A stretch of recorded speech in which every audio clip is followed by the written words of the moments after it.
Cette vidéo vous est présentée par la boutique lilojeu.ca, un service personnalisé par une équipe de passionnés d'ici.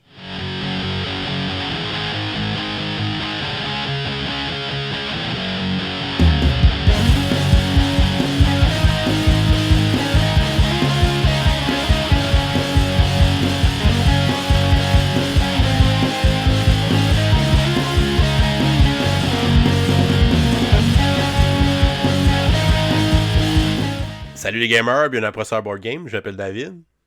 Et moi, c'est LP. Et aujourd'hui, on se retrouve pour un top qui est très apprécié sur la chaîne.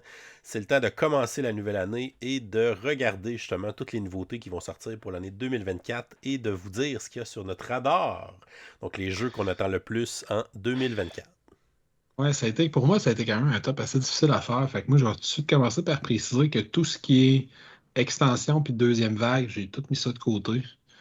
Fait que pas de Marvel United, de Multiverse, puis pas de Runagar, puis pas de deuxième vague de Sword and Sorcery. C'est des choses que j'attends beaucoup, mais j'ai voulu y aller avec 15 jeux, 15 nouveaux jeux. Bon choix. Puis moi aussi, les jeux que j'ai nommés dans une vidéo de l'année passée ou d'il y a 2 ans ou d'il y a 3 ans peut-être. Il y a de 3 ans. Fait que j'en ai Ouais. deux qui auraient pu être sur la liste, mais que j'avais nommé l'année passée, puis j'ai décidé de justement laisser la place à d'autres jeux. J'avais Tidal Blade 2 et Slay the Ouais. Spire, qui aurait Ouais. probablement été mon numéro 1, mais vu que je l'ai déjà nommé l'année passée, on va laisser la chance à d'autres.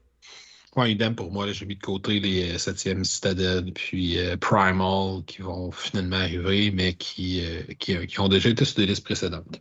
Voilà. Et autres qui sont. Puis parce que ça pourrait être intéressant d'ailleurs de faire un petit retour sur qu'est-ce qu'on a nommé l'an dernier en 2023. Ben, en fait, pour l'année, qu'est-ce qu'on attendait en 2023? Est-ce qu'on commence avec ça? Ah ben oui, on peut faire un petit retour rapidement sur nos choix de l'année passée. Voir qu'est-ce qu'on a joué, qu'est-ce qui n'est pas sorti. Ouais.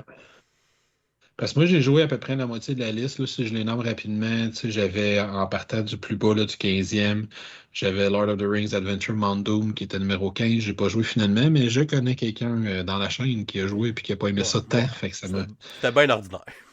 ça m'a enlevé un peu le goût. J'avais Astro Knights que j'ai pas joué encore, qui est la réimplémentation d'Aeon's End. Scarface 1920, j'ai un ami qui l'a, comme Age of Comics qui était sur ma liste aussi. Ça, c'est deux jeux chez des amis qui ont. Je finirai par y jouer. Malia aurait probablement été sur ma liste cette année, mais pas sorti encore. Twin, je l'ai, sympathique. Un jeu que je vais probablement faire une vidéo. C'est particulier comme jeu. On en reparlera plus en détail, mais j'aime ça. J'avais Assault of Doomrock, je l'ai reçu aussi, j'ai joué plusieurs parties. J'aime bien également à explorer davantage. 7e Citadel ensuite, là, dont j'ai déjà parlé, Vampire Masquerade Chapters. Je l'ai pas joué, mais je pense que je vais attendre une autre édition parce que semble-t-il qu'il y a des erreurs à n'en plus finir avec des errata extraordinaires. La Definitive Edition s'en vient cette année. Ben, Ouais, en c'est tout cas, ça. la campagne du moins. On va voir. Tidal Blades 2, comme toi, Ouais. toujours pas sorti. J'ai Septima, que je vais probablement faire une vidéo pour la chaîne. Je l'aime quand même bien. Un peu long, mais j'aime beaucoup les mécaniques, la façon dont tu vas chercher tes spells. C'est un jeu que tu es une sorcière, dans le fond, puis tu essaies de protéger puis de soigner les villageois tout en te faisant pas pogner par les méchants qui veulent brûler les sorcières. Mhm. Star Wars Deck Building Game, ça va peut-être en reparler. J'ai étrangement pas joué.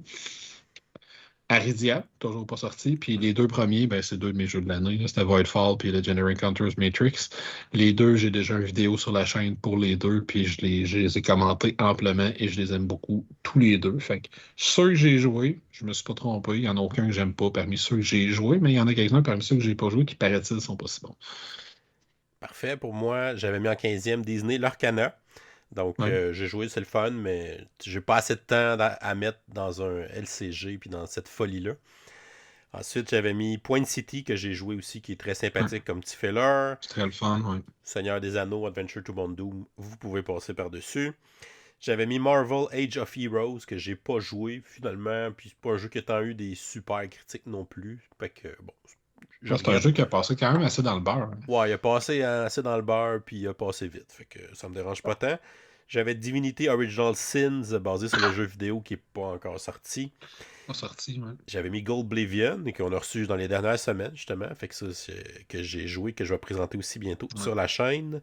Tidal Blades 2 que j'avais mis qui est pas encore sorti. J'avais aussi le jeu Activity qui va sortir en 2024 que je vais pouvoir jouer aussi. J'avais mis First in Flight, un jeu que j'avais kickstarté avec les avions, un genre de push your luck deck building que j'ai joué aussi. C'est vraiment le fun. On avait Fox Experiment qui était bien, mais bon, peut-être un peu trop léger. Marvel Dagger qui était décevant, on va se le dire. La J'avais déception de l'année, peut-être. peut-être. J'avais Érudit du Tigre du Sud, je l'ai reçu aujourd'hui. Fait que j'ai pas joué, évidemment encore, mais je viens de le recevoir. Star Wars Deck Building Game que j'ai joué quand même plusieurs parties, qui est quand même très sympathique. J'avais en deuxième position My Island, l'autre jeu Legacy de Reiner Knizia de placement de tuiles. Le successeur spirituel de My City, que j'ai, mais que je n'ai pas commencé encore. Et j'avais mis comme numéro 1 Earth, qui est aussi mon jeu de l'année. Fait que j'avais quand même visé juste. Ouais, c'est un très bon choix. Donc, on va voir si on a le meilleur compas en 2024. Donc, Ouais, ben, l'objectif, ça va être au moins de jouer à la majorité. J'essaie de prendre des jeux que je croyais plus en leur sortie, disons, on va dire, pour 2024 que les jeux de l'an dernier. On dirait que j'ai de la misère avec ça, là, à bien jouer au jeu. ouais. Fait qu'on lance ça, top 15 des jeux les plus attendus en 2024. Je te laisse Parfait. commencer ça. Excellent. Fait que je vais commencer avec mon premier titre. C'est un jeu de Osprey Games. C'est une nouvelle, la nouvelle mouture ou le nouveau saga, la nouvelle saga dans le chapitre de Undaunted, qui est un très sympathique jeu de deck building à un contre un de l'univers de Deuxième Guerre mondiale. Là, ils font, puis ils ont fait, j'aimerais ça l'essayer beaucoup. Là. Ils en ont fait un qui s'appelle Stalingrad, qui est une campagne, Ouais. une grosse boîte là, dans Undaunted que je n'ai pas encore, puis j'aimerais vraiment ça mettre la main dessus. Puis là, ils vont faire en 2024, Undaunted 2200, Callisto, où là, on prend le système Undaunted, donc probablement, j'assume relativement c'est le même système, c'est un standalone, mais cette fois-ci, on s'en va dans des maps solo, 2 joueurs, 4 joueurs, dans un univers science-fiction. Fait que essayer le même principe de base, donc déployer ses unités, essayer d'avoir le gain sur les terrains, d'avoir l'avantage tactique sur les terrains qu'on va avoir, mais aller chercher cette fois-ci, au lieu d'être un système de Deuxième Guerre mondiale, on a un système C'est plus Warhammer en Undaunted, finalement.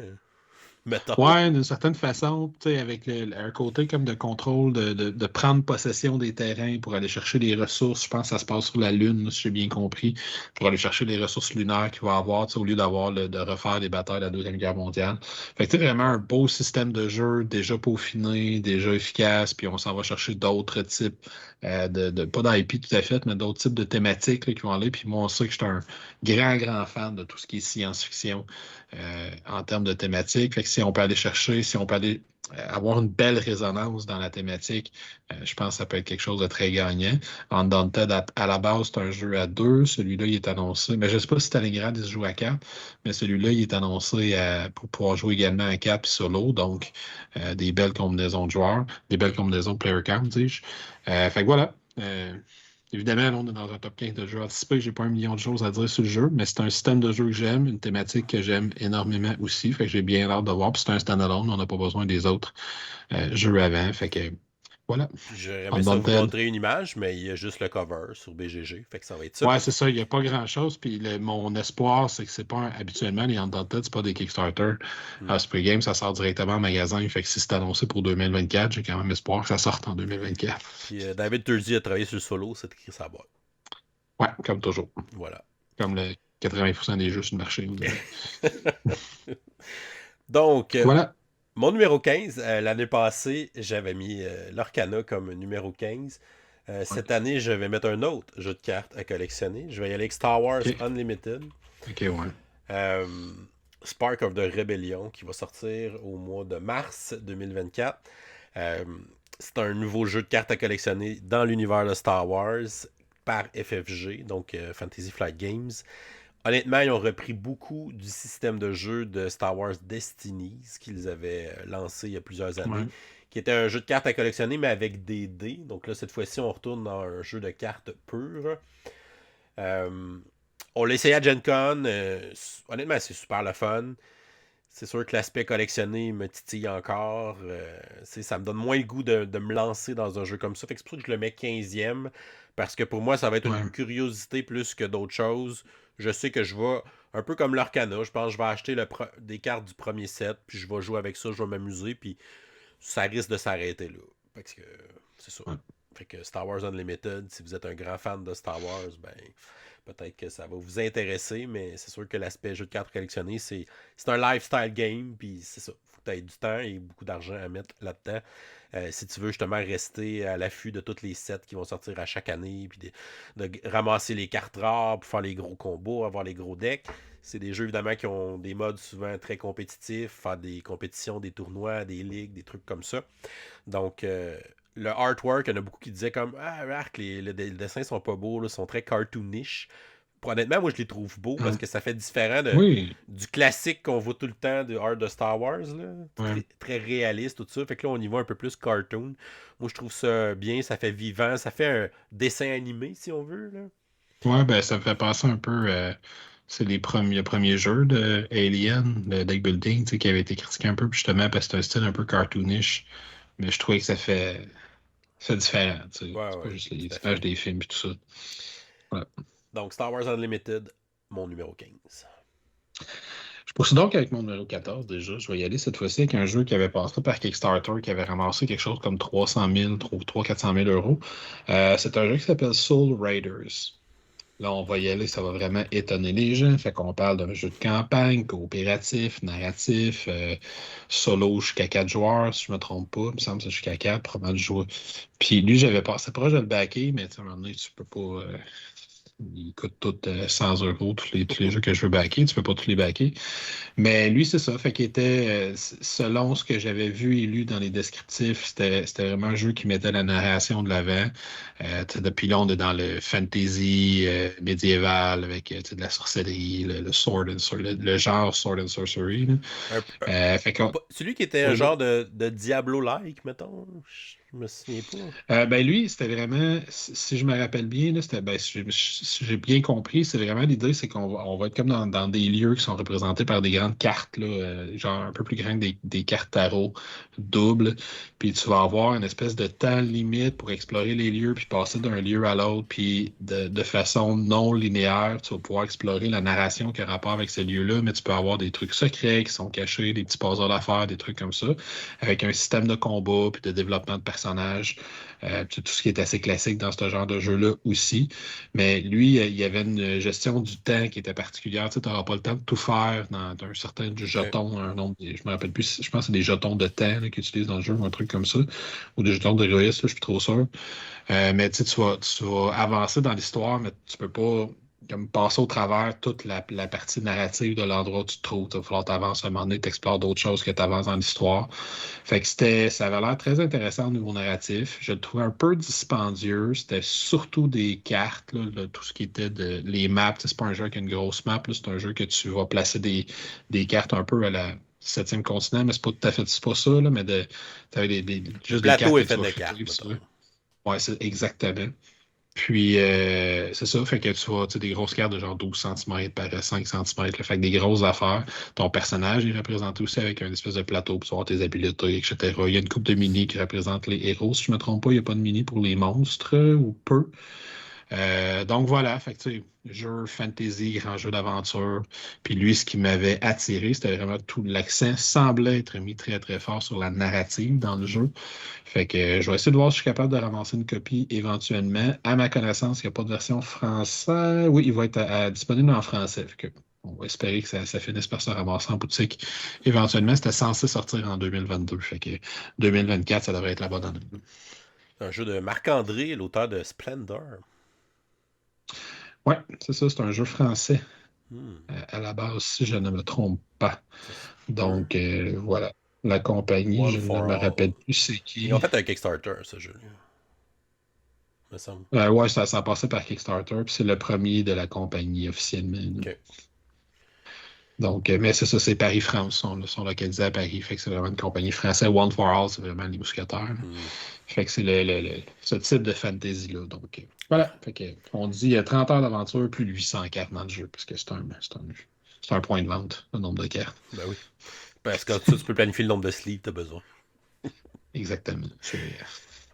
Mon numéro Fait que voilà. 14, je vais y aller avec un jeu qui va s'appeler Rune Masters Ah, 2024, qui va être un jeu de Funforge. qui OK. va être un jeu de Tower Defense, Ah, style ça, de on aime jeu ça. que j'aime bien généralement, les Tower Defense. Fait que je suis tout le temps curieux d'essayer des systèmes de jeu qui vont implanter cette dynamique-là. Donc, c'est un jeu coopératif dans lequel on va incarner un héros et on va tenter de défendre un château ou défendre quelque chose, des cristaux magiques ou je sais pas trop, dans un temple. Fait que c'est un jeu coop avec des dés. On a ici la piste, les monstres qui vont avancer tranquillement dans le temple OK. pour essayer d'atteindre l'objectif puis de le défaire. Puis nous autres, on va essayer de les empêcher OK. de faire ça. Honnêtement, j'en sais pas plus que ça. C'est assez pour me titiller un petit Tower Defense. Quoi. Un petit Tower Defense coopératif. Ok, ouais, moi j'aimerais ça essayer ça. Sympathique. Ouais. Voilà. Fait que c'est un jeu de Funforge. Fait que j'imagine qu'il va être straight to retail lui aussi. Là, qui est aussi une compagnie française, Funforge. Fait que ça va être disponible en français aussi quand ça va sortir. Fait que j'ai bien hâte de pouvoir essayer ce petit jeu-là. Fait que Runeforge. Non, Rune Master, excusez. Mon numéro 14. All right. Je continue avec mon numéro 13, qui est un jeu de Phalanx Games, compagnie quand même assez établie. C'est un jeu qui s'appelle Purple Haze, qui, dans le fond, on te le présente comme étant un jeu, on sait que j'aime beaucoup tout ce qui est narratif, storyline, story-driven. Fait que ça semble être un jeu story-driven, donc tu sais que tu crées ta propre histoire en avançant de façon non linéaire, encore une fois, mais pas nécessairement un jeu de campagne. Quoique je suis pas sûr s'il n'y a pas un mode campagne. Mais celui-là, c'est vraiment un wargame tactique, Vietnam, avec le désastre de la guerre du Vietnam, là, puis tout ce qui s'est mal passé. Fait que tu vas avoir différents plateaux qui vont représenter tes unités, qui vont représenter les progrès que tu peux faire dans le fil de la partie avec la map du Vietnam en tant que tel, puis tu vas te prendre tes unités. Comme tu peux le voir, il y a vraiment un look et un feel wargame avec tes tokens, tes petites unités qui se promènent, etc. C'est pas du tout un jeu de figurines ou un truc comme ça. Puis lui, dans le fond, c'est ça. Fait que l'aspect de la compagnie établie, l'aspect wargame tactique avec un aspect de création d'histoire au fur et à mesure que tu avances dans ta partie par une compagnie établie avec le cover que je trouve vraiment cool. Je sais que c'est pas censé influencer ton intérêt pour un jeu, Mais c'est mais vrai je trouve qu'il le cover, il a le cover. je trouve que le cover est vraiment cool. Ben ça, c'est vraiment, j'ai l'impression, puis j'espère avoir Apocalypse Now de board game. Quand même. C'est puis Purple Haze. Fait que The Smell of Napalm in the Morning. Mais fait que le visuel du jeu, c'est ça, l'aspect wargame tactique, Vietnam, ça me parle beaucoup. Fait que Lucie avait passé, lui, je pense qu'il avait passé sur GameFound, si je me trompe pas. J'avais failli Ben, également je pense que Phalanx passe encore par Kickstarter. par Kickstarter. Fait que, en tout cas, il avait passé par les sociofinancements, puis je l'avais pas pris non plus. Mais voilà, fait que Cool. Wargame tactique narratif. Ça avait l'air cool. Pour moi, mon numéro 13, c'est un jeu qui va s'appeler Stone Spine Architects. C'est important, Spine, Oui, oui, pas Spire. pas Spire. J'avais cité de Spire dans la tête, c'est pour ça. Donc, c'est le prochain jeu dans l'univers de Role Player. Donc, évidemment, on fait pas un top des jeux attendus de l'année sans qu'il y ait un jeu dans l'univers de Role Player. Ça devient comme une tradition. Donc, un petit univers de fantasy dans lequel j'ai évidemment plusieurs jeux, dont le jeu Role Player Adventure. On a aussi le jeu dans la prison, aussi, Ouais. que je me souviens plus du nom. Bref, il sort beaucoup de jeux dans cet univers-là. Donc, un univers Lock-up, lock-up, effectivement, c'est en plein ça. Fait qu'un univers basé sur Donjon Dragon, en fait. Là. Donc, ouais. celui-là, c'est un jeu de cartes, un jeu de draft de cartes, dans lequel on va construire un donjon. Fait que ça me fait penser un peu à Boss Monster, mettons. Fait qu'une version Ouais. de Boss Monster, mais dans l'univers de Role Player. Fait qu'on va drafter des morceaux, des tuiles, des cartes, des morceaux de donjon, puis on va se construire un donjon pour essayer de marquer le plus de points avec différents objectifs. C'est le même auteur qui a fait leur Flip and Write, le cartographeur. Fait qu'on D'après Ok. moi, on va retrouver quelques petites similitudes peut-être dans le Avoir des éléments dedans, ouais. système d'objectifs, de points qui va peut-être ressembler aussi à ce qu'on avait dans le cartographeur. Là. Donc, ça me semble très sympathique comme petit jeu. Le genre de petit jeu, pas trop long, un beau petit filler si on veut. Là. Fait que placement de tuiles, draft, construction de puzzle, c'est toutes des affaires qui me parlent. Puis dans un univers que j'aime déjà. Même si le thème peut être semi-générique là, dans un jeu comme ça, c'est pas très grave. Là. L'important, c'est le puzzle, puis justement comment ça fonctionne. Fait que ça a l'air bien sympathique. Ça a déjà passé en socio-financement, là, fait que c'est pas mal sûr que ça va Ouais. sortir au cours de l'année 2024. Donc, Stone Spine Architect, mon numéro 13. Cool. On est déjà rendu à 12.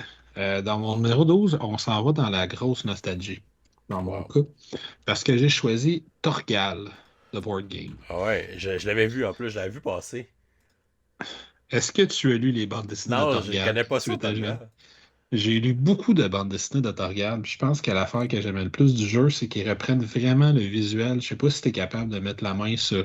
Parce que dans le fond, les maps, c'est un espèce de grand cahier qui s'ouvre, tu sais, avec les anneaux au centre, là, mettons la deuxième image, c'en est une. Puis ils ont vraiment repris le visuel du jeu, le type Des bandes pas du jeu, dessinées. mais de la bande dessinée, le type de visuel. Puis c'est à peu près ça que je sais sur le jeu. Je sais que c'est coopératif, je sais que ils disent storybook, coopérative storybook game. Ok. Fait que je sais même pas si c'est. Je pense que c'est des standalone, des scénarios, mais qui sont pas reliés en campagne en tant que tel. T'en prends un puis tu le joues. J'assume qu'il va y avoir la problématique Conan, là, c'est-à-dire que tout le monde va vouloir jouer Torgal, parmi ceux qui le connaissent. Là. Quoique sa femme, c'est toute une archère dans les bandes dessinées. Mais, fait que si tu joues Torgal puis ça gagne, tu choisis un scénario, tu fais la map. J'ai aucune idée de c'est quoi les mécaniques, mais je sais qu'il y a des composantes, que c'est des espèces de polyomino. J'ai aucune idée comment tu t'en sers dans le jeu, là, s'il faut que tu recours des choses, pas trop, mais c'est vraiment l'aspect euh, nostalgique là, de la patente. Fait que j'ai pas tant à regarder de vidéos de ça. J'ai su qu'il était passé. Je pense qu'il est passé par le sociofinancement aussi. Ouais, je pense que oui. Mais voilà. Fait que je suis curieux de voir ce que c'est, ne serait-ce que pour voir si mes souvenirs précieux de Torgal vont être respectés dans le jeu. Cool. C'est un jeu de Torgal. Portal Game quand même, hein? Oh, oui, c'est ça, mais il y a une certaine. Il y a quand même du monde qui ont travaillé sur Portal Game. Des auteurs, j'en connaissais un là, qui avait fait des. Je me rappelle plus pourquoi. Mais c'était un des auteurs qui avait travaillé sur Emperor Settlers. Ok. Ah, cool. C'est ça. Ouais, ça a l'air bien. Je l'avais Puis, vu passer, j'avais failli le mettre, mais tu sais, je connais pas l'univers de cette BD-là, fait que ça m'est un peu sorti de la tête, là. ouais. C'est ça, mécaniquement, je sais que tu as une espèce d'agencement de tuiles puis de tokens, de polyomino un peu à placer, mais j'en sais pas tant plus, mais mécaniquement, c'était pas tant ça qui m'attirait avec la thématique, puis voir si ça avait été bien rendu en jeu de société. Cool. Voilà, tu regardes, numéro 12. Mon numéro 12, j'y vais avec un jeu qui s'appellera Natera New Beginning, qui va être un jeu Natera. québécois. Donc, OK. un jeu québécois qui va être lancé par la compagnie Horizon Games. Ça va être leur premier jeu. OK. Donc, les deux auteurs, Eric et Hugo, que j'ai croisés souvent dans des conventions au Québec, justement, que ça fait, je te dirais, un bon 2 ans que j'ai croisé dans des conventions au Québec qui font justement rouler leur prototype, puis qui font tester à des gens, puis qui améliorent, puis qui travaillent dessus, puis qui ont vraiment fait beaucoup de développement sur leur jeu. Ça n'a jamais donné que j'ai eu la chance de l'essayer dans une des conventions, mais j'ai parlé à beaucoup de gens qui OK. ont essayé le prototype et qui ont vraiment apprécié. C'est un jeu quand même assez complexe là, de gestion de ressources, placement d'ouvriers. Bon, il n'y a pas d'image du jeu, évidemment, il y a juste le cover. Mais il y a aussi du tableau building. Fait qu'il y en a beaucoup qui comparaient une petite dynamique un peu à la Terraforming Mars, là, le fait de faire le tableau de cartes, les combos, tout ça. Fait que c'est vraiment un jeu de développement. Fait qu'un jeu très euro. Fait que le thème, c'est des petits animaux dans un univers post-apocalyptique. Là. C'est tout cute. Euh, On c'est aime ça. c'est vraiment cool. Pour vrai, j'ai vraiment entendu des bons feedbacks de ce jeu-là. Fait que je suis content qu'ils vont lancer leur campagne de socio-financement, je pense, au début de 2024, là, d'ici le mois de mars. Donc, vraiment cool d'avoir suivi ce projet-là, de le voir évoluer depuis 2 ans dans OK. les conventions. Fait que j'ai hâte de pouvoir essayer ça éventuellement. Donc, Natera New Beginning. Fait que un petit jeu québécois dans le top déjà attendu, c'est toujours le fun de mettre ça là. Cool. Je continue avec mon numéro 11 déjà. Cette fois-ci, en fait, cette fois-ci, je reste dans la grosse nostalgie sale de ma jeunesse. Parce que là, je vais prendre le jeu Elric Rise of the Young Kingdoms. qui est super mal coté présentement sur BGG. Là, la campagne a l'air de se passer. Ça a l'air d'être terrible comment ça se passe comme campagne. Je suis vraiment content de ne pas l'avoir backé. OK. J'espère juste qu'il va sortir. J'en suis là. Lui, j'avais regardé un petit peu plus comment ça fonctionne. Elric de Rise of the Young Kingdom, c'est basé sur une série de romans qui s'appelle justement Elric of Melniboné, qui est des romans par Michael Moorcock, là, un des kings du fantasy, du dark fantasy. Puis, il y a un moment dans les films où un des personnages, le personnage principal, se rebelle contre son propre empire et fait le sac de la capitale de son empire à lui avec d'autres armées puis d'autres personnages importants. Puis le jeu raconte spécifiquement ce sac-là. Fait que l'idée, c'est que les joueurs arrivent. C'est un jeu qui se veut semi-coop, si j'ai bien compris, parce qu'il va y avoir un gagnant à la fin, Mais mais il on faut fait toute la péter la bataille ville. ensemble. Parce Ouais. qu'on arrive, tu vois, il y a comme des espèces de tuiles d'eau autour du plateau central. Les joueurs y arrivent par ces différentes tuiles-là, puis ils ont tout leur équipage, puis leur pouvoir personnel, puis etc. Puis ils représentent les différentes nations qui attaquent cette capitale-là. Puis il faut que tu montes d'étage en étage jusqu'à temps que tu te rentres dans le milieu. Puis la nation qui est attaquée, c'est une espèce de nation hyper puissante, avec plein de sorciers puissants, puis etc. Puis ils contrôlent des dragons, puis des affaires de même. Puis qu'au fur et à mesure que tu montes, tu vas péter des démons, puis les sorciers, puis leurs esclaves, puis leurs soldats, puis etc. Puis tu vas gagner des trésors, puis etc. Puis l'idée, c'est qu'il faut réussir le sac de la ville, mais celui qui va avoir le plus d'or, à la fin, il Hmm. va l'emporter. Fait que là, t'as ton héros personnel, puis il y a tous les héros, pour ceux qui connaissent la série, il a l'air d'avoir tous les héros, genre Rakam, puis comment il s'appelle, Elric lui-même, puis son acolyte, Petite Lune, quelque chose comme ça. Ça fait longtemps que j'ai pas lu ça, puis le Semi-Organe, le chauve, lui, je me rappelle. Puis, fait que t'as ta gang, t'as ton clan, t'as un petit pouvoir qui est spécifique à toi, puis t'essaies de monter, puis de péter. Fait que c'est une espèce de anti-tower defense. Tu Ouais, fais on le est ceux qui contraire, attaquent. tu essaies de saquer la ville. Ouais. Fait que, honnêtement, je suis obligé de dire que la campagne a l'air de vraiment mal aller. Tu sais, même sur BGG, ça fait un an les dernières nouvelles qu'il y a eu sur le jeu. Puis c'est une campagne Kickstarter, si je ne me trompe pas, qui avait été en 2022. Mais quand j'ai regardé tantôt pas tantôt, mais hier pour préparer le top, ça a l'air de faire des mois qu'il n'y a pas eu de nouvelles. Tu sais, il est coté 5,7 sur BGG puis il n'est pas livré. Ça veut dire que les gens sont insatisfaits de comment ça se passe présentement. Ouais, c'est des codes de hate, là. Mais ben, c'est ça. Mais on espère que ça va être bon quand ça va sortir. Et puis on espère, un, que ça sorte. Puis deux, que ça va être bon quand ça va sortir. Ouais, Ouais. voilà. C'est le premier jeu de la compagnie. Fait qu'on l'espère. C'est une compagnie si je me trompe pas, qui est basée plus sur le RPG. Ça s'appelle Puis il Le y a un des autres. Département. Ouais, ça, mais si je me trompe pas, ils font du RPG en France parce que c'est un jeu français. Puis un des Ouais. auteurs, c'est un des auteurs de Zombicide. OK. Ouais, Jean-Baptiste Fait Lullier. que, ouais, c'est ça. Et c'est lui qui, avec l'autre dont je me rappelle plus le nom, mais qui a fait tous les Zombicides. Voilà, fait que Elric, là, j'ai fini mon bout nostalgique Nostalgique, pendant, c'est bon. pendant encore 7-8 titres. Parfait. Mon numéro 11, j'y vais avec une suite spirituelle à Jekyll versus Hyde. OK? C'est Jekyll and Hyde versus Scotland Yard. Qui est quand même, il est OK. coté 2023, mais il est pas vraiment sorti ici là, encore. Il est peut-être sorti en Asie en 2023, mais ici, il n'est pas encore arrivé. Donc, ça reprend un peu la dynamique de Jekyll versus Hyde, qui était un jeu de pli de cartes à deux joueurs, un jeu de levée. Ouais. Fait que c'est encore le même principe, sauf que celui-là, c'est un jeu coop à deux de levée campagne.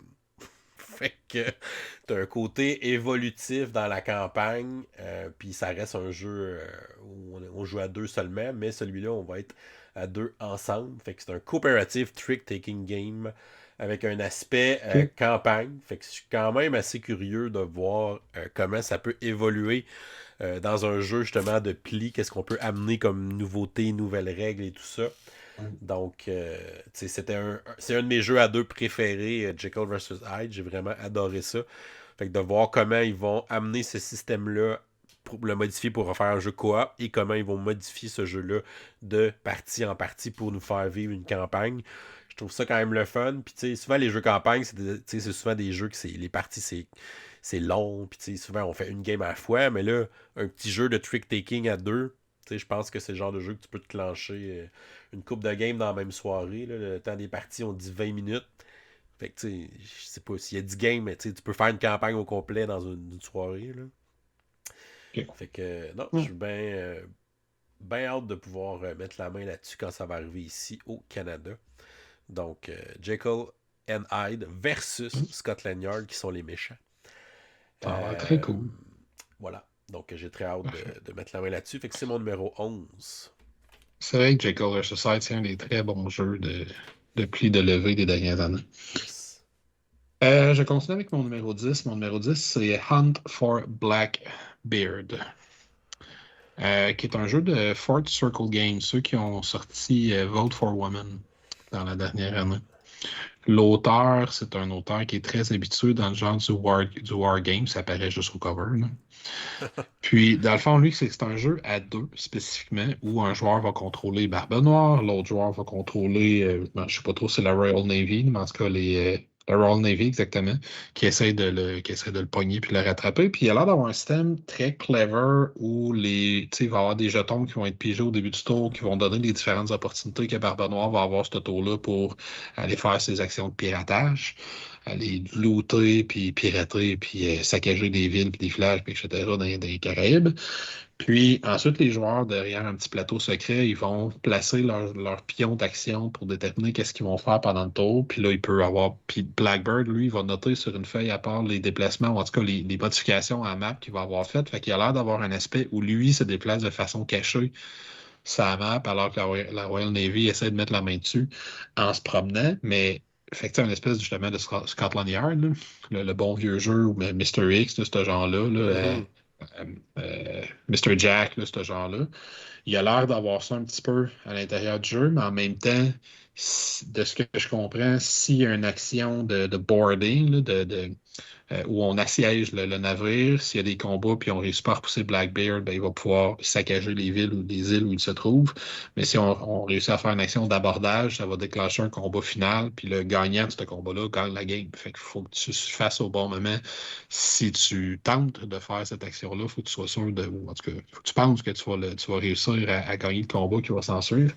Fait que l'espèce d'aspect de déplacement secret dans un jeu à deux, je trouvais ça fort intéressant. La thématique très, très intéressante aussi. L'âge d'or de la piraterie, là, avec le fameux Barbe Noire et ses flammes qui se mettaient dans sa barbe, avec l'aspect wargame très classique. Puis eux autres, ils sortent là, d'un très, très gros hype avec leur Vote for Women, qui est un jeu Ouais. très, très apprécié là, par tous ceux qui ont joué l'an dernier. Donc, ça me faisait de l'œil, ce jeu-là. J'essaierai de mettre la main dessus. En tout Fait cas, que Hunt for Blackbeard. il te fait pas de l'œil avec la direction artistique, en tout cas. Non, non, non, mais en même temps, ce genre de jeu-là, c'est ça que je Ouais, veux. c'est le charme un peu des wargames. C'est ça. Fait que OK. voilà. Mon numéro. Ah, on est rendu au numéro 10. Déjà. C'est moi qui l'ai pas changé. Bon, c'est ça, enregistrer le soir. Donc, numéro 10, moi, c'est un jeu qu'il va être dur à trouver sur BGG parce que là, il est juste logué en allemand. Fait que c'est. C'est Die. Mon allemand est un peu rouillé là. C'est Die Quacksalber von Quacksbong das Duel. C'est les charlatans de Belcastel Duel. À deux? OK. Ouais, ça fait que c'est une version à deux de charlatan de Belcastel. Mais là, pour l'instant, il est juste logué en allemand sur BGG. Donc voilà, mais pour ceux qui connaissent Charlatan de Belcastel, qui est un jeu de backbuilding dans lequel justement on se construit un sac de jetons pour essayer de faire des potions puis essayer de marquer le plus de points. Fait que là, ça va être la twist duel. Ce que je m'attends d'une version duel de Charlatan, c'est peut-être justement un côté un peu plus interactif d'un joueur vers l'autre, une espèce d'interaction que peut-être c'est ce qui manquait avec le Charlatan normal. Fait que de voir comment ils vont faire une belle twist duel pour rendre ça tendu, je serais curieux de l'essayer. Je suis pas tant un grand fan de Charlatan en plus, mais je trouve que de le transformer en jeu de duel, je suis quand même curieux de voir qu'est-ce qu'ils vont faire puis comment Ouais. ils vont rendre ça comme dynamique. Fait que je vais être curieux d'essayer ça quand même. Donc, Charlatan de Belcastel duel, qui est juste logué en allemand pour l'instant. Fait que c'est mon numéro 10 des jeux les plus attendus. Cool. Je continue avec mon numéro 9. Là, on retourne à un gros jeu de campagne coopératif avec 4 joueurs. C'est un jeu qui s'appelle Agemonia. Agemonia. Agemonia. Ok. All right. Fait que donc, Agemonia, on est encore une fois dans le gros jeu coop.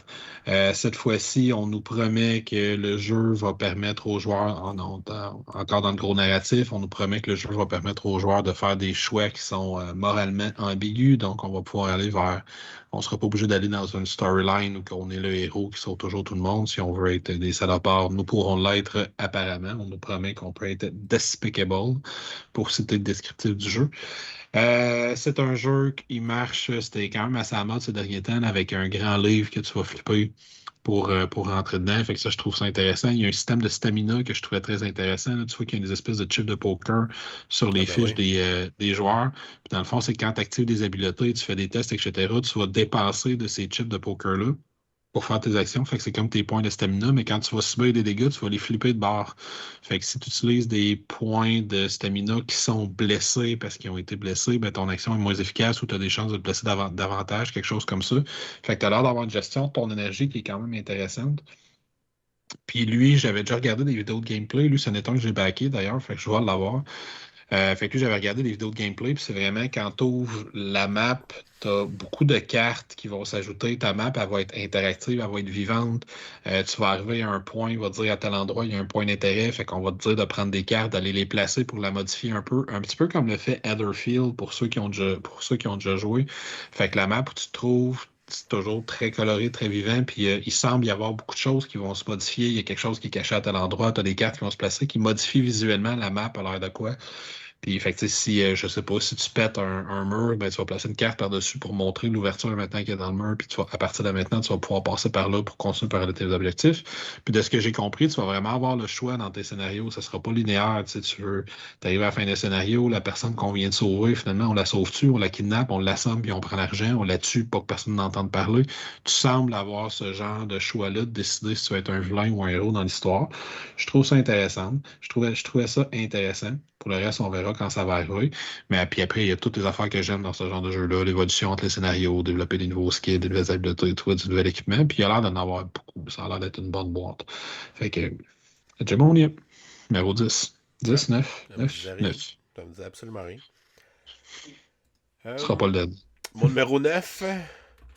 Écoute, on fait pas une liste sans mettre un jeu de Shem Phillips et S.G. McDonald. Donc, ça va être la fin de la nouvelle trilogie Ouais. cette année, en 2024. Probablement plus à la fin de l'année, là.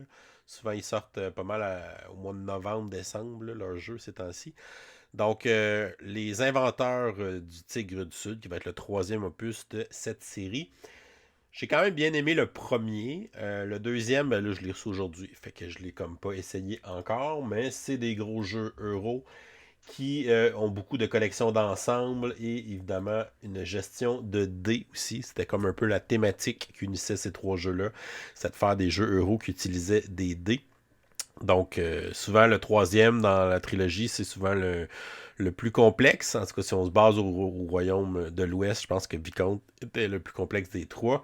Donc, j'ai hâte de voir où ça va s'en aller. J'ai hâte de jouer le deuxième aussi. Là. Je l'avais quand même mis sur ma liste de 2023.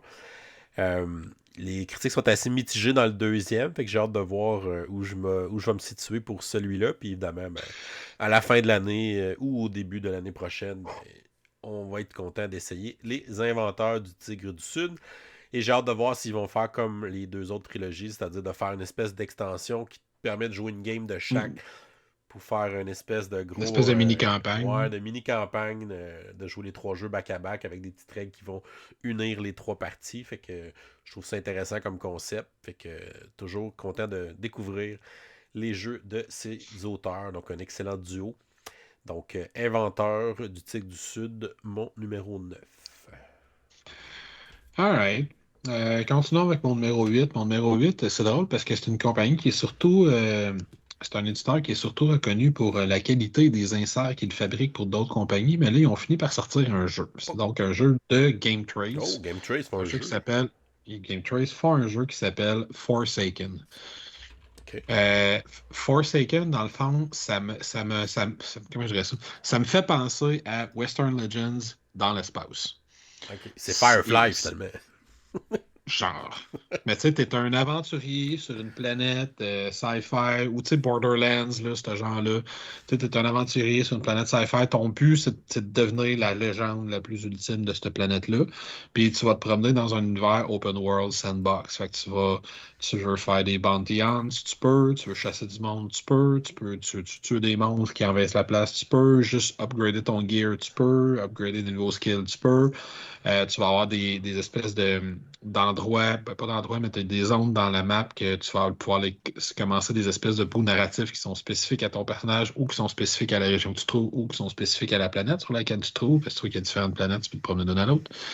Fait que tu sais, tu vas pouvoir continuer ta légende personnelle, tu vas pouvoir interagir des petites cartes d'aventure, un peu comme il y avait eu dans une espèce de jeu, comment il s'appelle, que j'oublie, là, mais que j'avais pas aimé tant, qui était en navire, en Cthulhu-esque, là, en bateau, où tu avais des bouts d'aventure qui commençaient quelque part, mais qu'une fois que tu le commences, ben, pour avoir la suite de cette aventure-là, il va falloir que tu ailles à un autre endroit, puis un autre endroit, puis un autre endroit, puis que tu fasses différentes affaires. Fait que ton aventure est comme séparée en étapes. Puis, mécaniquement, je pourrais même pas te dire tant que ça comment il fonctionne, à Ouais. part qu'ils t'ont fait une méga Dice Tower qui fait partie du Ouais, jeu. une Parce tour que... à dés ou à cube, je sais pas trop, là. Ah, puis c'est pas un extra, si je me trompe pas, elle fait partie du jeu, Ok. là, parce que tu vois qu'elle est comme faite en étage, fait que selon où tes dés tombent quand tu laisses tomber, un peu comme le jeu de dés de dextérité, là. Il y a Tumbling Dice. Tumbling Dice, là, plus ça tombe Ok. loin, plus ton dé est efficace, mais s'il tombe dans la dernière rack, et ben là, t'as perdu complètement sa valeur, quelque chose comme ça. Ouais, ok. Fait que t'as un... Fait que, puis tu sais, c'est du game trace. Fait que toutes les composantes sont de game trace. Fait que ça devrait bien se ranger dans la boîte normalement. Mais voilà, fait que moi, vraiment l'aspect Western Legend dans l'espace avec tu sais, des belles histoires qui vont se développer au fur et à mesure que tu avances dans un univers open world sci-fi, ça me parlait beaucoup, beaucoup. Lucie est backé. Ok, parfait, ça. Ça a l'air cool. Ouais. Mon numéro 8, j'ai mis Undergrove, un jeu de Ah ouais. champignons. Donc, C'est la c'est. nouvelle mode, là. Ouais, ouais, les jeux nature, hein, c'est trending, on le Ouais. sait. Donc, c'est le prochain jeu d'Elizabeth Hargrave qui a déjà passé par Kickstarter. La campagne a été faite en fin 2023. Donc, c'est un jeu qui va être édité chez AEG. Beth Sobal qui fait le visuel, quand même une habituée des jeux de nature, elle en fait beaucoup.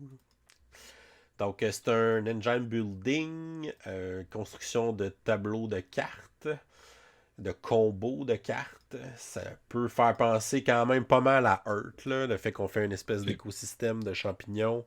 Il y a comme des jetons qui vont entre les tuiles, entre les cartes. Là. Je sais pas trop, je connais pas le système en tant que tel en détail, mais c'est vraiment de la gestion de ressources, de l'engine building, du comboing de ressources. Là, fait que c'est ça. Ça a une vibe très Earth, le thème nature qui revient évidemment. Je suis pas tant un mycologue dans l'âme, là, mais bon. Je pense que le fonctionnement du jeu a l'air très sympathique puis très le fun, là, puis satisfaisant au niveau des combos qu'on va pouvoir y Ouais. faire puis réaliser. Là. Fait que ça a l'air quand même très cool.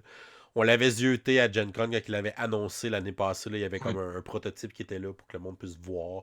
Il y avait quelqu'un qui te montrait un peu comment le jeu fonctionnait, mais tu sais, tu pouvais pas de jouer une game. C'était vraiment plus une table de démonstration là, parce que c'était comme la première annonce là, avec la campagne qui venait quelques mois plus tard. Là, donc, Undergrove. Mon numéro 8. Cool. Donc, numéro 7, j'arrive déjà à un jeu qui s'appelle Phantom Epoch, qui est probablement mon plus gros gamble de la liste au complet, là. C'est un design qui est passé par Kickstarter.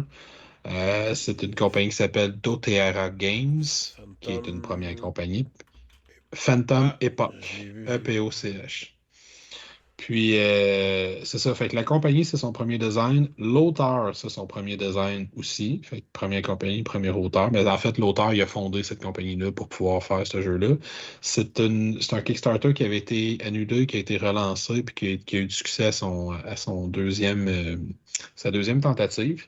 Puis lui, dans le fond, tu une campagne, enfin, encore une fois, là, sci-fi. Fait que tu vois, c'est pas un jeu qui a fait des milliards, là, c'est un jeu qui a fait genre 80 000. Là. Fait que tu sais, les composantes sont ce qu'elles sont, puis c'est correct. Là, tu t'attends à ça avec un petit succès Kickstarter. Puis c'est un jeu, dans le fond, qui te promet une campagne, fait qu'une quarantaine d'heures de jeu, une vingtaine de parties, avec des éléments persistants, des éléments débloquables. Système de dés, personnages qui vont évoluer, avec toujours, encore une fois, c'est déjà mon 3 4e jeu là, avec une map là, qui est en cahier, là, qui Ben fait oui, juste c'est la tourner des grosse pages, mode. puis ta map est déjà montée, mais j'haïs pas ça. J'ai une couple de jeux qui font ça. Kenfire fait ça, c'est quand même assez cool. C'est pas long d'installer à cause de ça. Ouais. Puis il y a un système clever là, pour les points de vie là, d'une base, si ça fonctionne. T'as une petite base qui tourne avec une petite flèche qui pointe les points de vie, là, un peu comme les J'espère Eagle qu'on peut Flick, là. appeler le monde de Sleepy Hollow. Ouais. Fait qu'on verra. Fait que ça peut être un désastre monumental, honnêtement. Là. C'était pas un jeu qui coûtait super cher, fait que ça m'inquiète pas tant. Ça peut être un désastre monumental, mais s'il fait ce qu'il promet, il parle pas qu'il y a une quarantaine d'heures, une quarantaine de missions avec des shows persistants, puis ça a l'air d'être vraiment un mini Gloomhaven sci-fi. OK. Pas nécessairement dans ses règles, mais dans la trame qu'il te propose, là. Tu sais, tu vas débloquer des nouvelles classes, tes personnages vont se OK. retirer, puis il y en a des nouveaux qui vont arriver, puis au fur et à mesure que tu vas avancer, tu vas avoir accès à de plus en plus d'équipements, puis il y a des affaires qui sont cachées, que tu vas découvrir, puis c'est une campagne que tu peux pas nécessairement refaire, si j'ai bien compris, des affaires qui vont changer avec des, tu sais, persistence choice-driven game, là. Fait qu'il va y avoir des choix permanents que tu pourras plus modifier par la Un suite, jeu des éléments de Legacy, là. Ouais, un peu un aspect legacy dans le jeu. Tu vas avoir t'as un deck d'action qui évolue au fur et à mesure que tu tombes de level. Fait qu'ils ont l'air d'avoir pris tu sais, comme beaucoup d'éléments de Gloomhaven, d'avoir tourné down pour aller avec les ambitions de leurs moyens, les moyens de leurs ambitions. Puis d'avoir mis ça dans un décor sci-fi avec plus de jets de dés là, dans ta résolution d'action que juste des cartes. Ça a l'air vraiment cool. Mais c'est vraiment celui que je serais le moins surpris si ça ne l'est pas, finalement. OK. Mais ça a l'air très cool. Ben oui. C'est ton année, une Puis, année tu sais, de jeu les jeux. sci-fi, là. Ouais, puis tu sais, j'ai une faiblesse pour les jeux de campagne sci-fi. Parce que des jeux de sci-fi, il y en a quand même pas pire, mais des jeux de campagne sci-fi, il y en a vraiment pas beaucoup. C'est vrai. Mon numéro 7, c'est un jeu qui est officiellement sorti déjà en Europe, parce qu'il est sorti à Essen officiellement, mais la version française et la version ici au Canada va arriver en 2024. Donc c'est Wrath of Wistar, donc un jeu de Simone Luciani et Danielo Sabbia. Un petit jeu de gestion où on va développer son camp de rats. C'est comme... Ouais, ouais, C'est un beau thème, là. Tout le monde aimerait ça construire une colonie de rats. C'est des ouais, beaux animaux. C'est propre, en tout cas. Euh, tout à donc, fait. donc c'est un jeu euro. On va avoir un petit plateau qui représente notre colonie de rats qu'on va tranquillement développer nos affaires. On va devoir construire des petits lits pour coucher nos rats dedans, dans notre petite colonie. Puis qu'on va tenter de Ouais. la faire upgrader. C'est un jeu de placement d'ouvriers. On va avoir certaines actions dans une espèce de rondelle. Puis dans le Ouais. fond, on va pouvoir placer des petits... Il y a comme plusieurs types d'ouvriers. Tu as comme des petits rats puis des gros rats, là, ou des leaders, ou je sais pas quoi. Fait que bref, il y a des rats que tu vas pouvoir placer sur les emplacements qui sont autour de la rondelle d'action, qui sont certains spots d'action. Puis quand tu vas placer un de justement tes leaders sur la rondelle, ben, selon combien tu as de petits ouvriers qui sont placés autour, ça va comme augmenter la force de son action. De l'action. C'est ça, de l'action de celui que tu vas mettre sur la rondelle. Fait qu'il y a un équilibre à avoir, puis de jouer là-dedans, là, d'avoir justement des actions qui sont faites à une puissance 2, à une puissance 3, parce que justement, tu as plusieurs ouvriers autour. C'est tout un concept que j'aime beaucoup, qui reprend souvent dans ces jeux, justement, soit qu'on peut dépenser des ressources, booster notre action, ou justement, selon le placement de nos affaires, ben, ça nous booste nos actions. Fait que je trouve ça quand même assez sympathique. Fait que, il a quand même été bien reçu à SN. Fait que j'ai hâte de pouvoir mettre la main là-dessus, là, que les boîtes traversent tranquillement au Canada. Fait que premier quartier de 2024, là, la version française devrait arriver, je pense, autour du mois de février.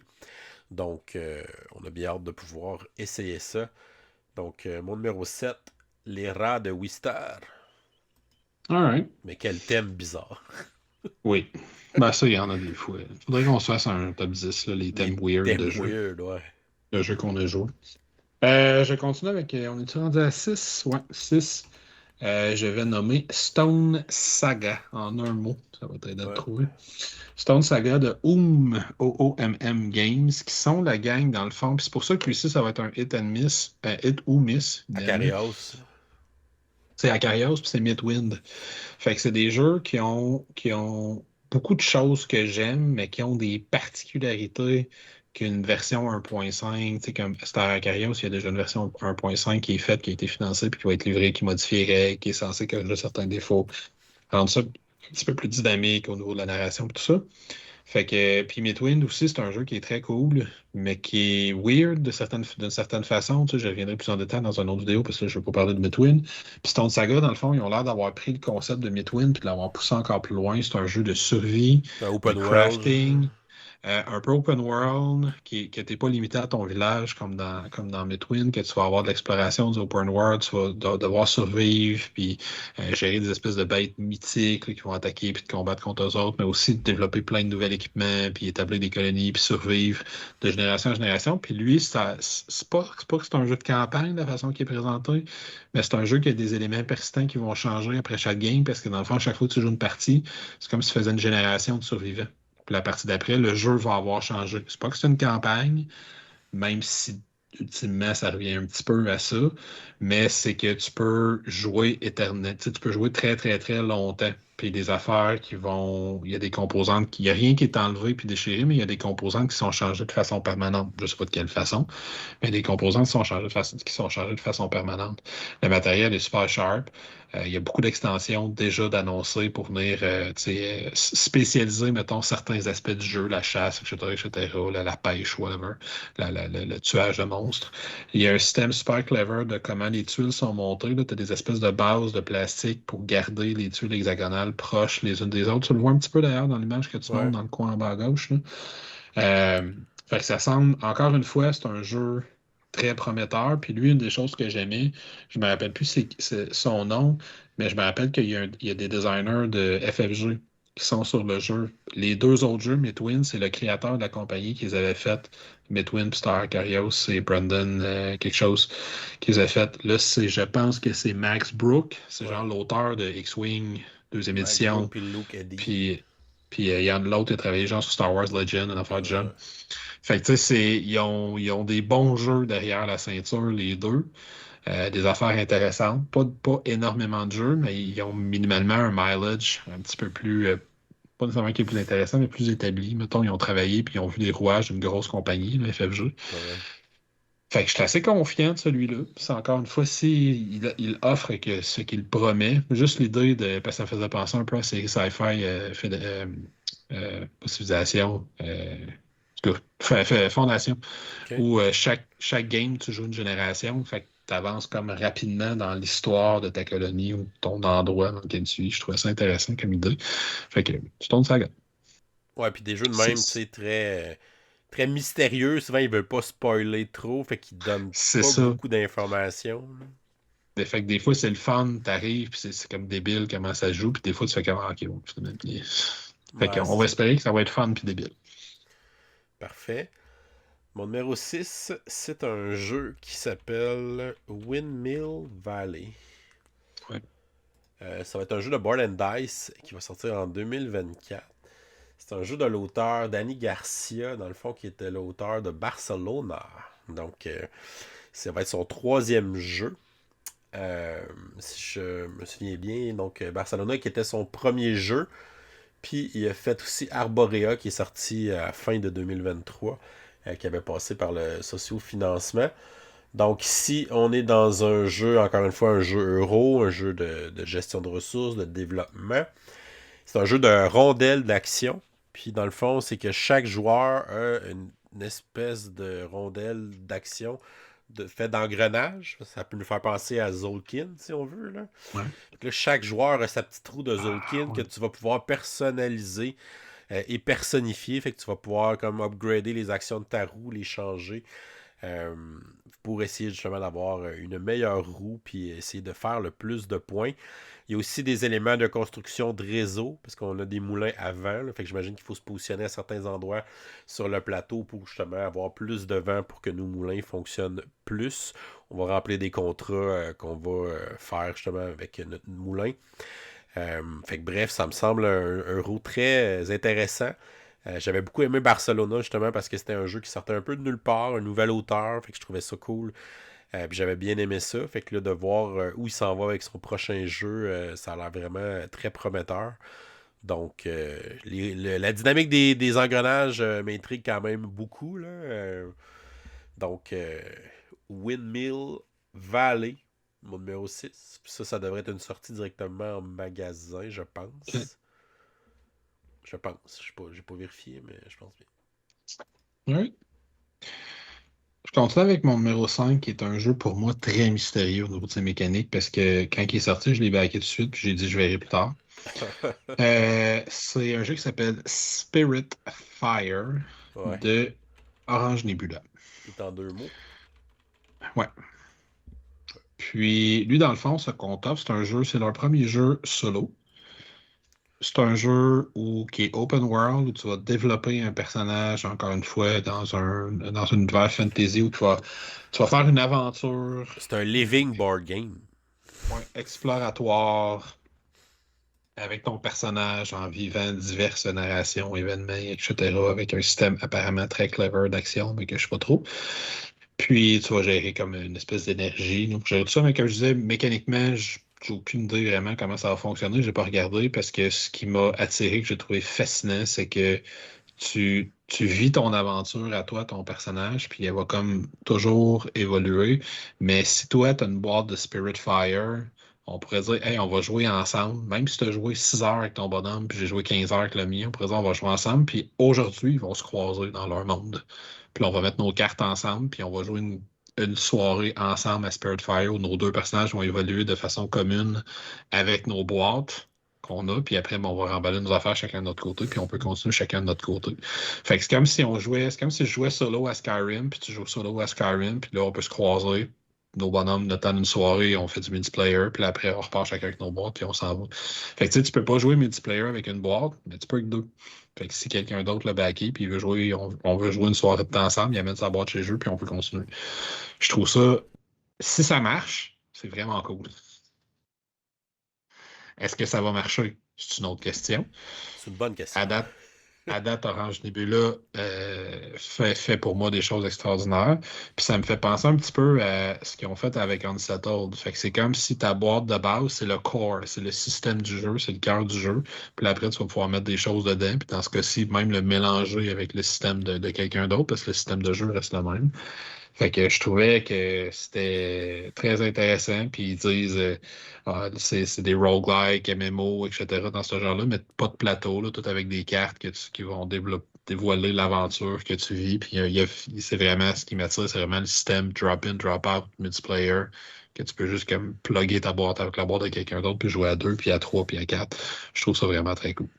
Et voilà. Puis il y a un livre à anneaux Fait que comme j'ai dans hâte de beaucoup de voir. tes choix. Ouais, ouais, c'est ça, exactement. Fait que voilà. C'est assez intriguant comme jeu, ça. Ouais, ça a l'air vraiment cool.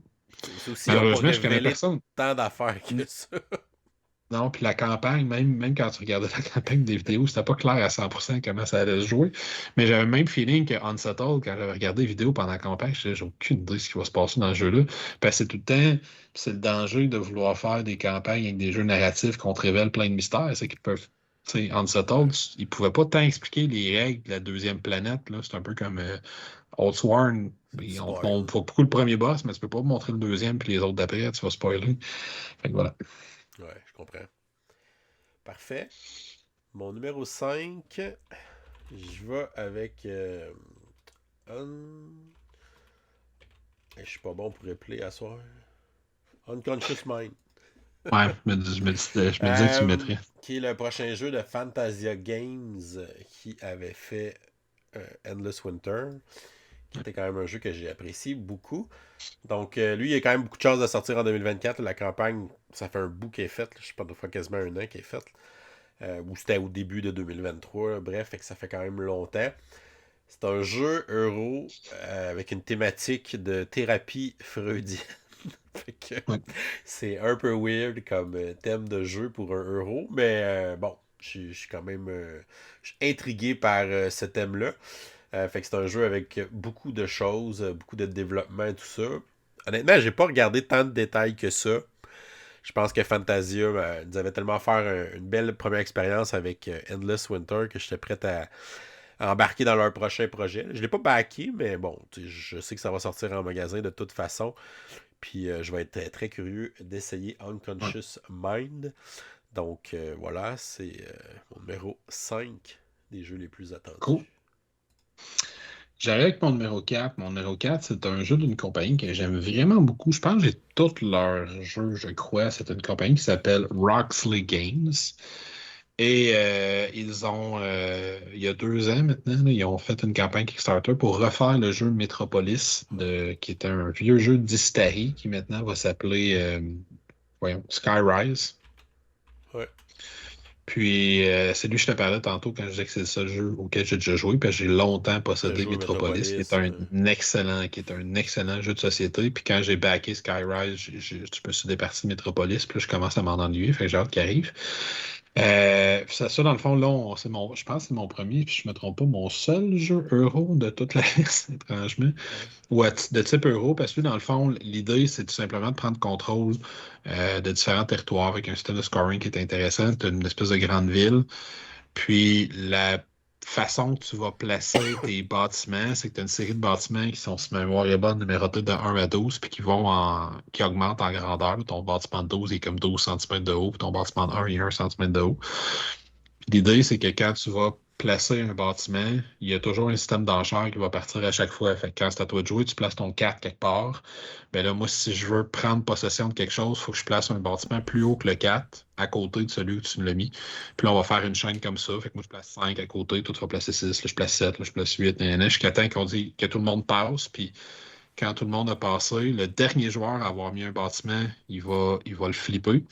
Fait que là, on verra plus de chiffres, puis il reste sur le plateau, puis les autres bâtiments ne sont pas placés. Fait que t'en places toujours juste un partout, mais c'est un système d'enchères. C'est juste que mon 12, j'en ai un dans le game. Fait qu'une fois que je le place, je peux plus placer de 12. Je suis pas rien avec mes autres. Ok. Puis là, tu essaies de te positionner en fonction du scoring que tu veux faire. Fait que là, il y a certaines zones qui valent tant. Si t'es majoritaire, celui qui est majoritaire dans chaque couleur va faire des points. Fait que c'est un système de règles super simple. Le jeu de Metropolis de base, évidemment. C'est un système super simple. Tu avais un ou deux petits modules, tu pouvais placer. Hysterie dans le temps, mais ça, faire des petites extensions, genre de 8 cartes là, qui changent les objectifs et tout ça. Fait que c'est un jeu court, super facile à expliquer, puis là, qui va avoir passé le traitement Roxley. Je dis ça de même, mais la dernière fois que Roxley, ils ont réimprimé un jeu, c'était Brass. Ça s'est bien passé. Il avait fait, c'est eux autres qui avaient repris Dice Throne d'une petite compagnie puis qui l'avaient sorti à la Ils sauce l'ont pimpé. Roxley, fait qu'avec tu sais, pimpé, du super beau matériel, etc. Fait que tu sais, ils font généralement du super bon stock. C'est super beau. L'édition de luxe, ça n'a pas de bon sens comment il y a de la gueule. Les buildings 3D Euh, puis tout, là. des buildings 3D avec un spray, puis même les plateaux, là, c'est des espèces de gros plateaux 3D pour installer ta ville dessus. C'est fou raide. Fait que ça va être vraiment spectaculaire comme jeu. Puis je le sais que les mécaniques sont bonnes. Fait que ils peuvent pas l'avoir empiré, c'est impossible.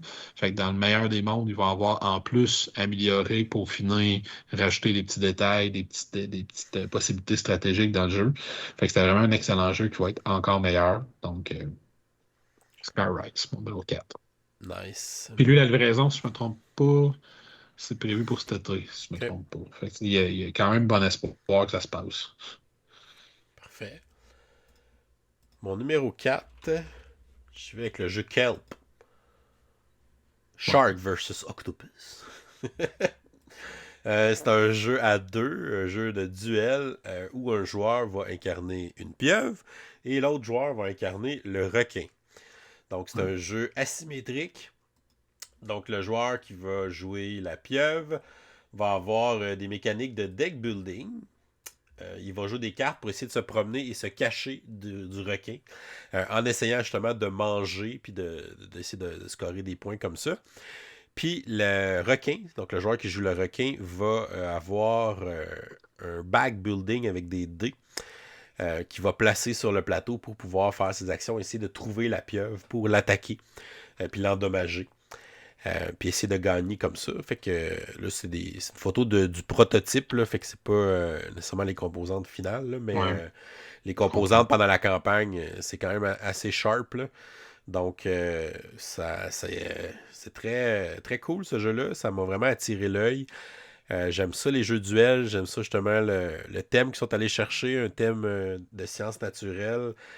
Justement, d'incarner deux animaux de la mer, deux animaux qui ont des tactiques de survie différentes. Fait qu'on leur a fait Ouais. chacun une mécanique de jeu différente. Tu sais, je trouve que ils ont bien exploité le thème de la façon que le jeu a été développé. Fait que je suis vraiment curieux de jouer ce jeu-là.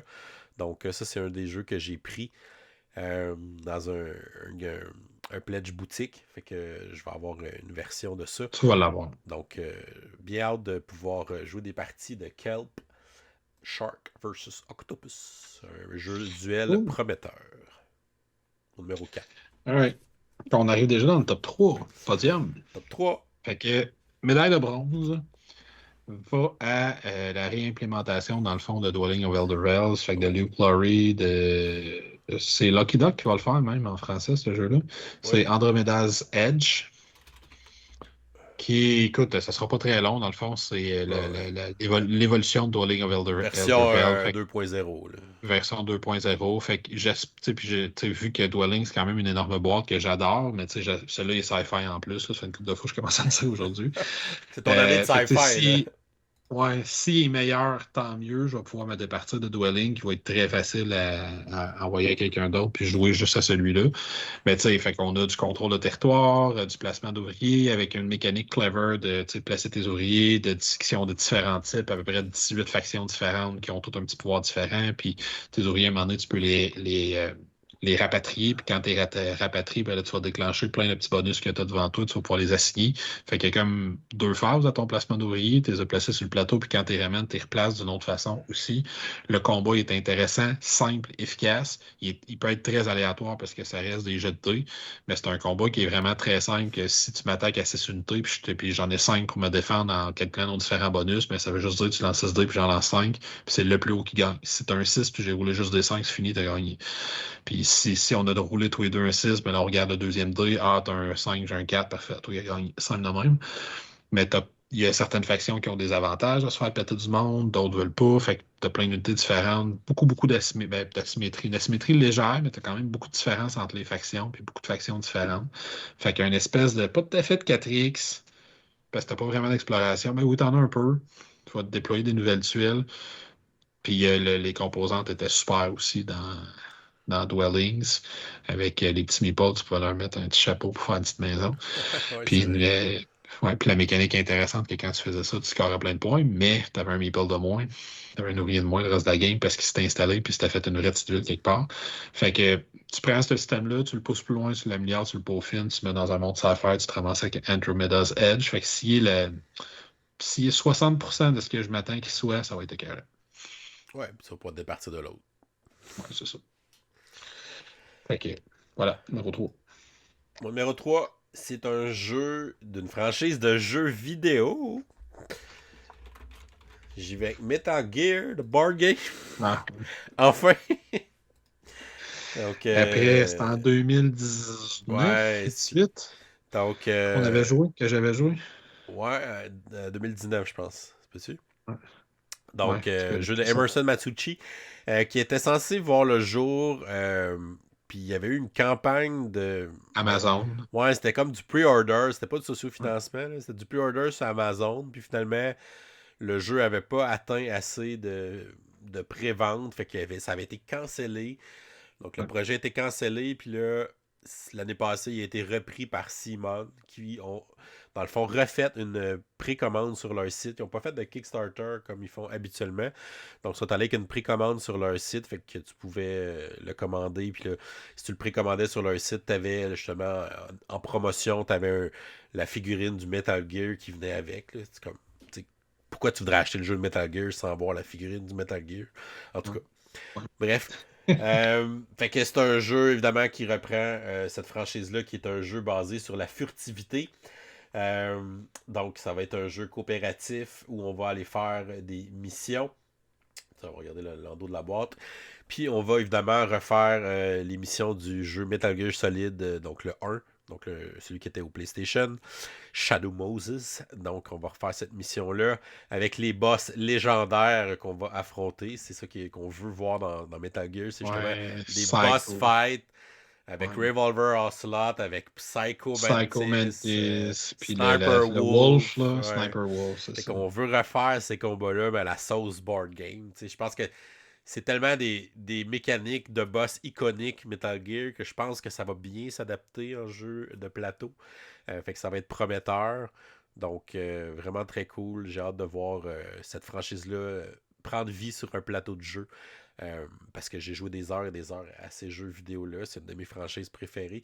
Fait que j'ai hâte de pouvoir enfin expérimenter ça sur un jeu de plateau. Puis, tu sais, mine de rien, des jeux de furtivité, il n'y en a pas tant que ça. Tu sais, mis à part V-Commando, Assassin's Creed qu'on connaît, là, il n'y en a pas 10 000 jeux qui font sur la furtivité. Fait que j'ai hâte de voir le système qu'ils vont mettre en place pour ça.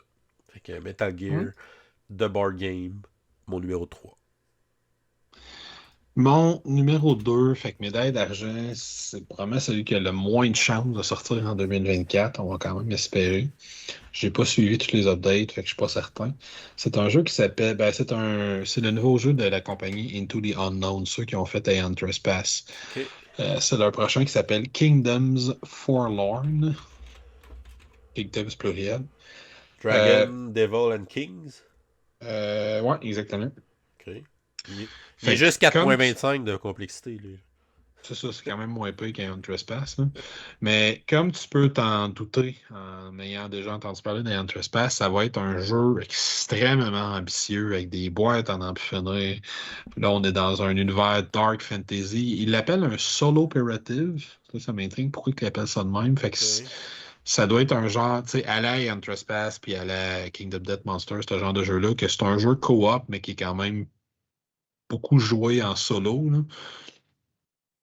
Puis ça va être un espèce de dungeon delver, là, fait que tu te promènes dans des grandes maps, tu explores des villes, tu développes tes personnages, tu bats des monstres. Mais lui, il y a plus de narration, d'exploration. C'est pas juste des boss fights. Tu as beaucoup d'ennemis, de types d'ennemis que tu vas rencontrer, plein de types de combats. Fait qu'on on fait référence à Game of Thrones, à Diablo, à des jeux comme Dark Souls, etc.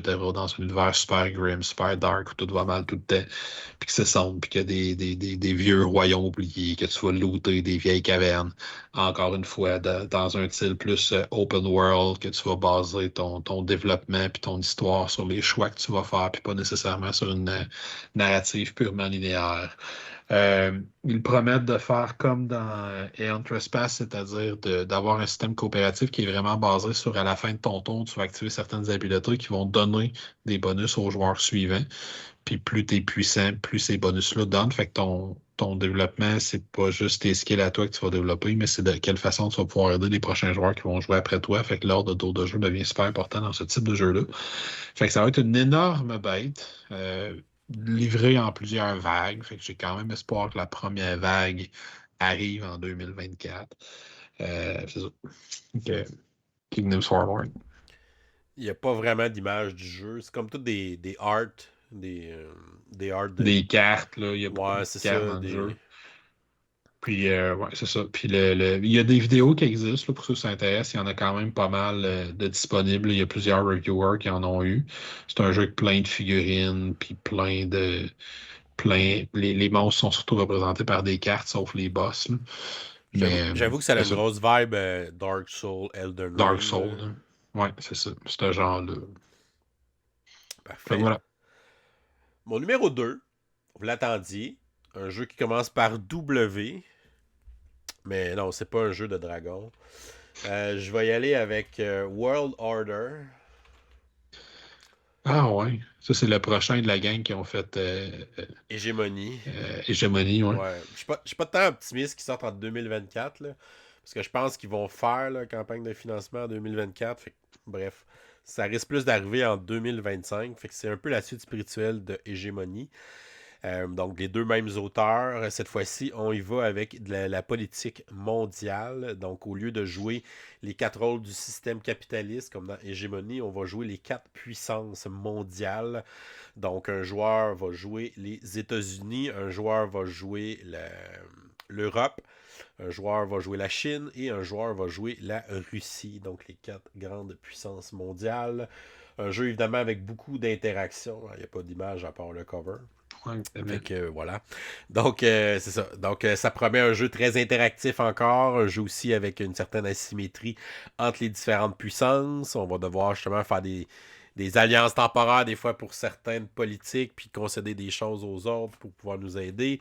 On va pouvoir négocier sur des politiques internationales, mais aussi on va avoir le côté militaire. Fait que là, est-ce qu'on s'en va vers des négociations qui sont un peu plus dans la paix, dans les échanges, le commerce, ou on s'en va du côté un peu plus militaire, puis justement essayer de conquérir un peu plus. Fait que c'est de trouver l'équilibre là-dedans. Puis tu sais, je pense que c'est une équipe de développement qui ont tellement bien fait leur travail pour Hégémonie que je suis pas inquiet qu'ils vont faire le quoi de très fou pour World Order. Même si je suis pas le plus grand fan de politique, je pense qu'ils vont vraiment faire un bon système de jeu autour de tout ça, qui risque d'être une expérience assez unique. Donc, définitivement un jeu sur mon radar, même si je pense que ça risque d'être plus un jeu pour 2025 que pour 2024, mais Ouais. sait-on jamais. Donc, Ouais. mon numéro 2, World Order. Pour terminer, ma médaille d'or. T'as-tu un guess sur ma médaille d'or, mon cher David? Non, au début, je pensais que ça aurait été Spirit Fire. OK. Ben, il était quand Ouais, même ouais. haut. Mais quand je vais te le nommer, tu vas faire, ben oui. C'est Elder Scrolls, Betrayal of the Ah, Second Era, Chip Your Game. Chip Theory Games. Ben oui. Fait que, puis, qu'est-ce que c'est? C'est Too Many Bones revampé pour être dans l'univers d'Elder Scrolls. Fait que Betrayal of the Second Era, c'est ça? exactement. Fait que, tu sais, Ouais. je vois pas comment je pourrais ne pas aimer ce jeu-là. C'est celui que je suis le plus sûr du top 15 que je vais aimer ça parce que c'est sûr qu'il y a beaucoup de modifications qui vont être apportées, mais le système de jeu au base, c'est Too Many Bones, qui est mon jeu numéro 2 là, dans mon dernier top 100 de tous les temps, fait qu'il est quand même relativement bien coté. Fait que, tu sais, juste au visuel, tu reconnais le genre, les chips, les points de vie en dessous, là, les maps en néoprène. C'est juste que lui, au lieu d'être une map fixe à la Too Many Bones, on va avoir une map que tu explores. Fait que tu sais, des tapis en néoprène que tu vas défiler un après l'autre devant toi pour avancer. Ah, puis Des la construction de ton personnage aussi, je pense qu'ils ont poussé un peu plus loin, là. Ouais, ils ont poussé plus large. Tu sais, t'es moins limité, puis là, je suis loin de dire que tout Many-Pond est limité quand tu construis ton personnage, mais dans le sens que, à la Elder Scroll, c'est pas parce que je pars archer que je développerai pas de sort à un moment donné, puis que je pourrais pas aller développer des skills là-dedans. Fait que, tu sais, je peux aller chercher selon l'équipement, les skills que je développe, etc. Puis ça, tu sais, d'aller chercher différentes habiletés qui sont pas nécessairement limitées à mon personnage. Fait que toute cette richesse-là, puis les Chip Theory Games, le lore, ils aiment ça en faire. Il y en a, tu sais, dans Too Many Bones, qui est un monde qu'ils ont inventé, c'est loin d'être un generic fantasy. Ils ont sorti des livres de lore pour leur univers, puis écoute, il y a une campagne dans un pop-up book, là, il y a du stock à n'en plus finir. Ça n'a pas de bon sens ce qu'il y a. Fait que là, tu rajoutes un univers qui existe déjà. Je connais zéro l'univers d'Elder Scrolls, mais j'assume qu'il y a énormément de lore qui existe déjà Ben dans oui. ce jeu-là. Des tonnes et des tonnes et des tonnes. Fait que, tu sais, ils peuvent aller se servir. Je sais pas le Betrayal of the Second Era à quel point c'est une époque importante dans le jeu. Mais donc, l'essence d'un jeu vidéo extraordinairement populaire qui a fait ses preuves avec une compagnie qui, selon moi, a fait ses preuves dans un système de jeu qui a fait ses preuves, ça peut juste être bon. Ça peut Ben, juste être tu excellent. seras pas le seul à l'attendre en 2024, ça c'est sûr. Non, non, non. Je peux te dire que c'est dans toute ma liste, un des all-in que j'ai pris. Quand même, quand même. Mon numéro un, ben oui, vous l'attendiez, c'est un autre jeu qui commence par W. Ah, pas ça que je pensais. Ben non, c'est pas un jeu avec des dragons. C'est. Pauvre Wordspan. C'est Weirdwood Manor. OK. Euh, c'est un jeu aussi qui a passé en sociofinancement. Ouais. C'est un jeu coopératif, asymétrique, dans lequel on est dans un manoir. On défend le manoir contre des monstres. C'est un jeu coopératif qui se veut un peu plus expert, ce qui est quand même quelque chose qui est pas si commun que ça. Moi, ça me fait penser un peu à un genre de Spirit Island, mais dans un manoir au lieu d'être sur une île, dans le sens que C'est celui que le plateau tourne, ouais, c'est ça. Parce que le là. manoir change, fait que là, les différents disques du plateau vont tourner, puis on va pouvoir se déplacer dans les différentes salles, puis aller faire différentes choses, faire différentes actions. Donc, les plateaux, les joueurs ont des statistiques, chaque personnage va avoir ses propres habiletés. J'en sais pas plus que ça, mais je trouve que c'est une prémisse de jeu super intéressante. Puis comme je dis, des jeux souvent co-op qui sont un peu plus experts, un peu plus complexes. Ça court pas les rues, fait que c'est toujours très stimulant Non, à c'est vrai. attaquer. C'est ça. Fait que toute cette package-là, ça me faisait un peu penser à Spirit Island. Fait que si c'est un genre de Spirit Island, mais je pense que c'est voué à un beau succès.